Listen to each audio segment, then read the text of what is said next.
Hi everyone, welcome back to CricketBatInfo. I'm Mark, and today we're having a look at a Phoenix cricket bat. This is a Blade 3. Comes in a really fairly good quality padded bag, as you can see there. It's good padding on that, full length.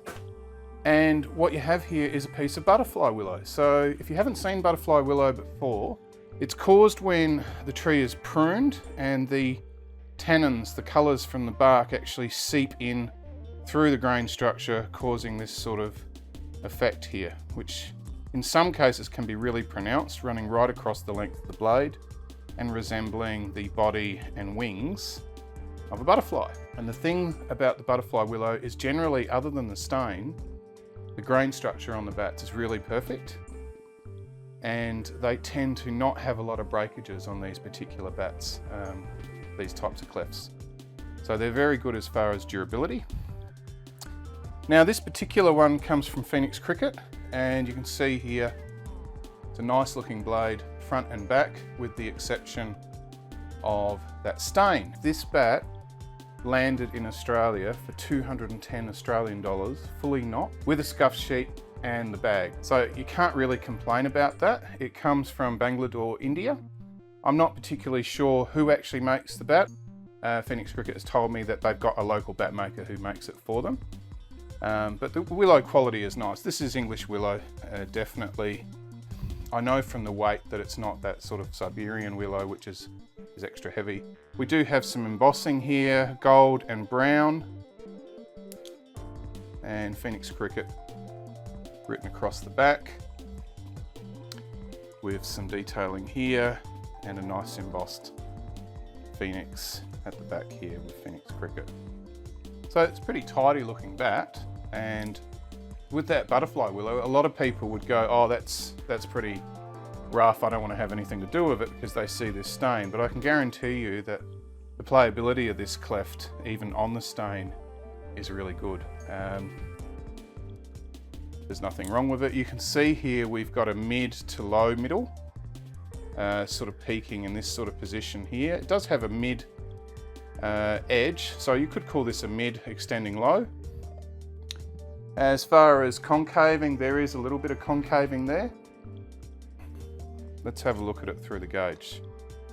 So we'll place it in the gauge, and you can see immediately we've got a fair bit of gap between at the top of the 41mm at the edge and here, so it's probably around a 38mm edge, 37, and the spine is peaking under 67.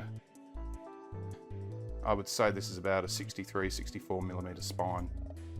The face camber is on the flatter side, around 3mm.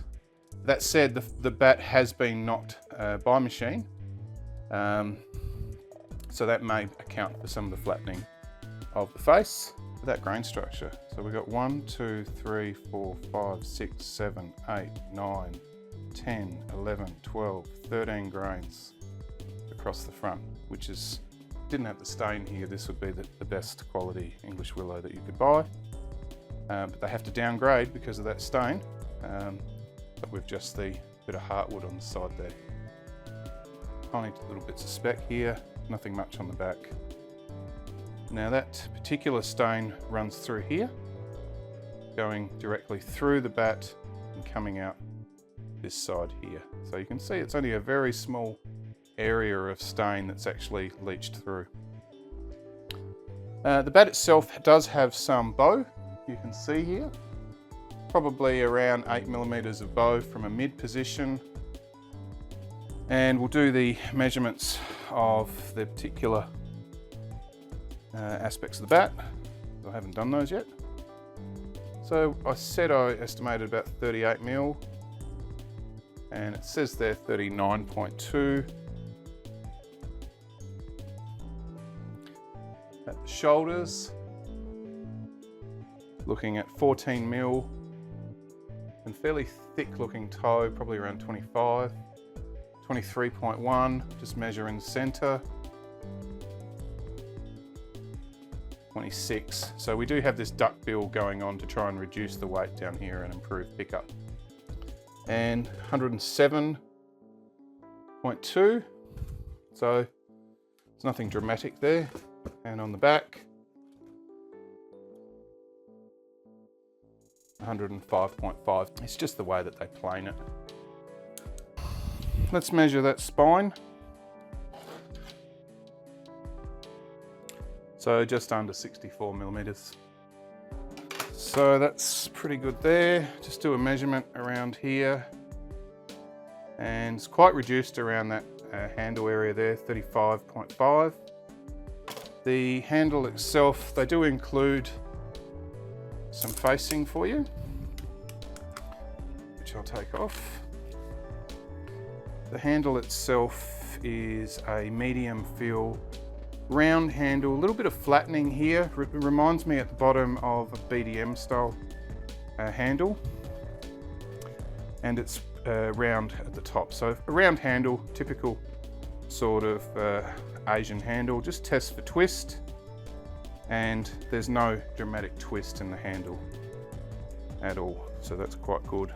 I haven't seen this type of grip before. It's a bit unusual. Must feel different in the hands with gloves on.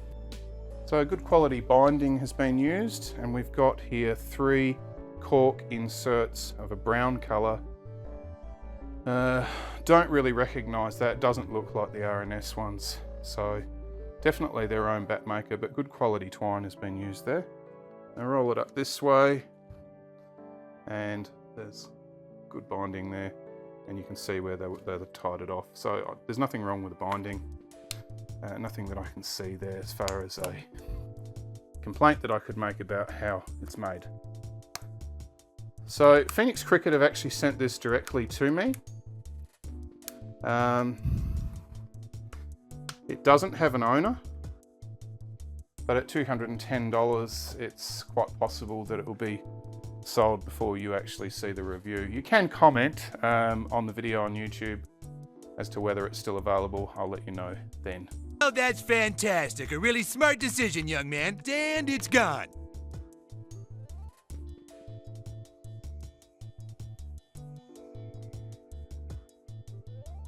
What? It's gone. It's all gone. What do you mean? I have $100. Not anymore, you don't. Poof. And before I do the tap up, I'm just going to give this a feel. So normally I record these as I'm seeing them, which is what I'm doing now. So in the hands, this bat has a light pickup, and it feels about a 2.9 in my hands. Let's give it a weigh to see what it actually weighs.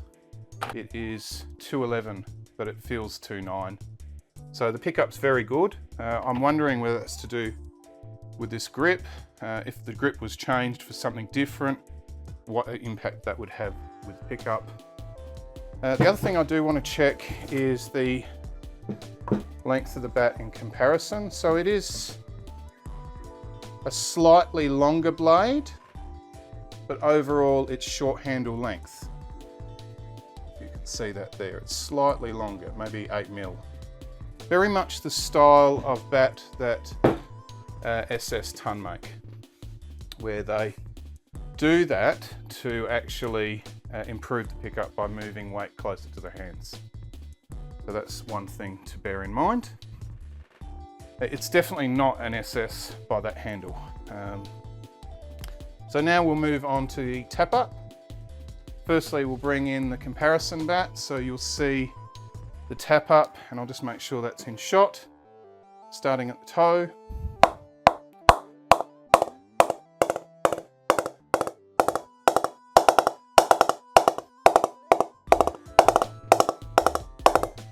So I want you to think about the actual rebound, not so much the sound. Remember, this is a fully played in bat.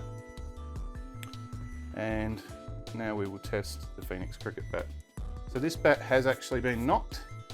At some angles you can actually see a slight lining here where the knocking machine has come through, just creating a little bit of a mark there. Anyway, we'll tap this up. So this has been machine knocked.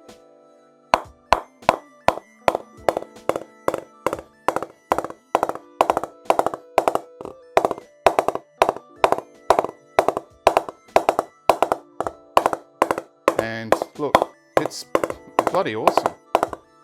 The rebound is really, really nice. off center. As far as vibration through the handle, I'm not really feeling anything. So I don't actually have an issue with that. At $210, that is an absolute bargain. And you get in touch with them if you want to get that style of bat. That was $210 delivered to Australia, probably cheaper in India. There you have it. That's a Phoenix cricket bat, and it's knocked in, oiled, ready to go. And you could take that straight into the nets and have an absolute ball. That is really good. I'm very impressed with that. And that's the thing that good quality butterfly willow can give to you. Slightly harder on the feel, but as it plays in, it becomes much nicer and they last. So butterfly willow and Phoenix cricket.